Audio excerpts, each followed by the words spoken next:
Your identity in Christ,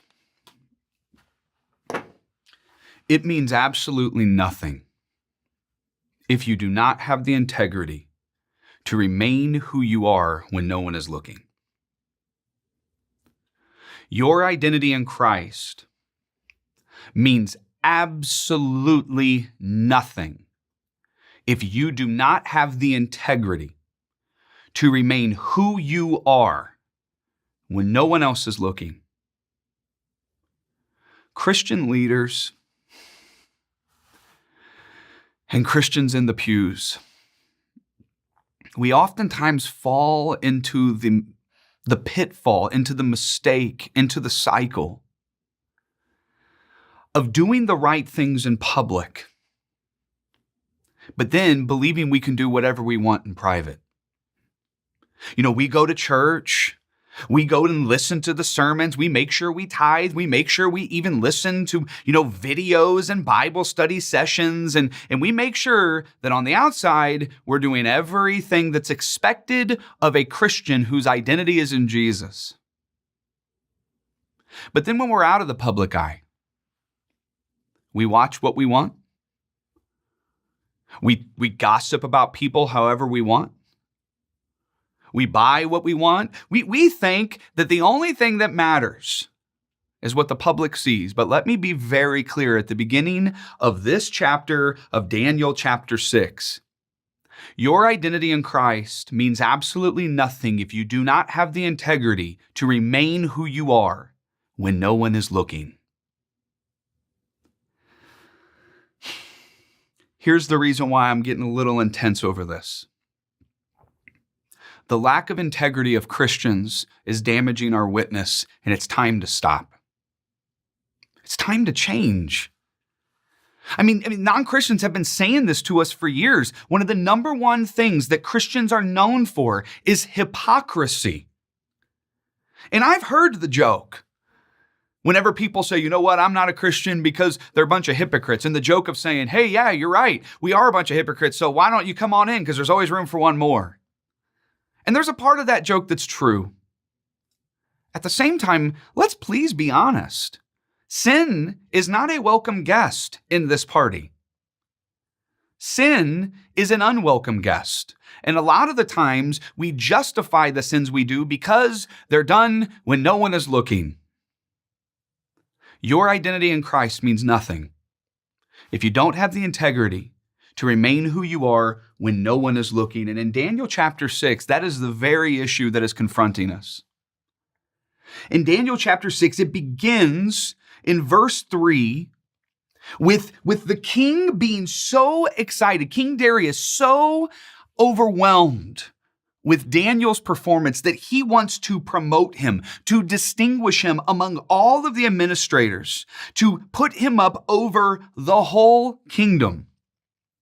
And as you can imagine, this didn't sit too well with the administrators and the satraps. They got a little upset.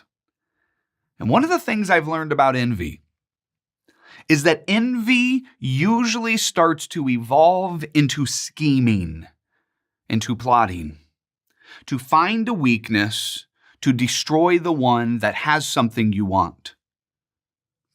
But here's the problem. The problem with Daniel 6 is Daniel doesn't have a flaw in his integrity. Daniel doesn't have corruption to uncover. And they kind of start to hit this roadblock. Verse 4, the administrators and the satraps tried to find grounds for charges against Daniel in his conduct of government affairs, anything in the public. But they weren't able to do so. In fact, they could find no corruption in him, not even in private, because he was trustworthy and neither corrupt nor negligent. Daniel had integrity, but envy does not care or does not cower in the face of integrity. Envy looks for another weakness to exploit. And Daniel's weakness was his love for God. And they knew it. Verse 5. We will never find any basis for charges against this man Daniel unless it has something to do with the law of his God. May that be true of me. May that be true of you. May that be true of us so that the world might know him. That our only weakness is not the sin that we do in the dark, in private, but our only weakness is our love and our dedication and our identity firmly rooted in God. What they do is they take the weakness of Daniel, his love for God, and they turn it into a plan. They decide to go to Darius and to trick him into stating a decree, a law that he writes onto the tablet that cannot be overturned, that says this: for the next 30 days, no one in the kingdom is allowed to pray or worship any other god or any other human except for Darius. And if they are caught praying to anyone else, they will be thrown into the den of lions. And I don't know if it was a lapse of judgment. I don't know if Darius didn't totally understand what he was saying or doing, or if Darius just really liked the thought of, that'd be kind of cool to be worshiped for the next 30 days, me alone. But Darius forgot. He forgot about Daniel's commitment, the one that Darius was about to put over the whole empire.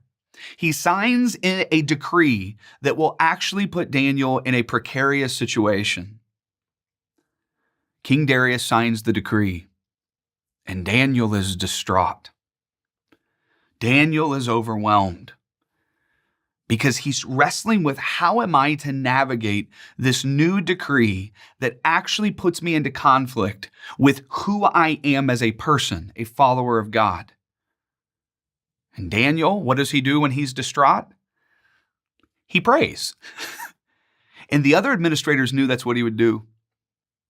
They knew that the moment the decree came out, Daniel would turn to his master. Daniel would turn to God. And in verse 11, they are waiting for Daniel to go home and to break the law.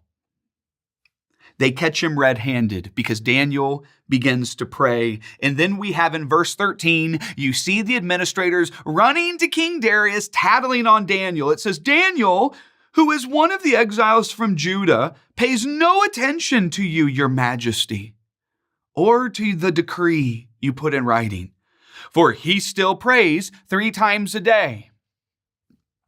And you know what that means then? That Darius is going to have to throw Daniel into the den of lions, the very person he intended to promote all the way back in verse 3. And now Darius is distraught. Darius is overwhelmed, and Darius tries to do anything that he can do to overturn the edict, to make sure that one of his favorite and most trusted administrators is not thrown into the lion's den. But here's the problem. The decree was ironclad. And ironically, even though Darius signed it into law, he did not have the authority to just overturn it because he didn't like it. So instead, Darius gives the order to have Daniel thrown into the den of lions. And in verse 16, this is what he says. He says, Daniel, may your God, whom you serve continually, rescue you. Did you catch that? Darius reminds everyone of Daniel's reputation, his weakness. Is the God he serves continually, even whenever Daniel comes out of the lion's den unscathed, the way that he is called out by King Darius in verse 20 also reminds us of Daniel's integrity, Daniel's reputation. King Darius says this, Daniel, servant of the living God, has your God whom you serve continually been able to rescue you from the lions? You see, Daniel had a reputation that was far beyond being able to read dreams and to interpret handwriting on the wall. Daniel's reputation was rooted in something deeper than these actions. Daniel's reputation was centered on his identity rooted in God. And we're not just talking about in public. We're also talking about in private. For Daniel was the same person. Whether he was in public or private, his identity never changed. It never wavered. Now here's the reality. Many of us, like the fiery furnace, have been thrown into the lion's den, and we are not promised that following God will keep those lions' mouths shut. But circumstances do not dictate your integrity. Your identity does. For integrity is who you are when no one is looking.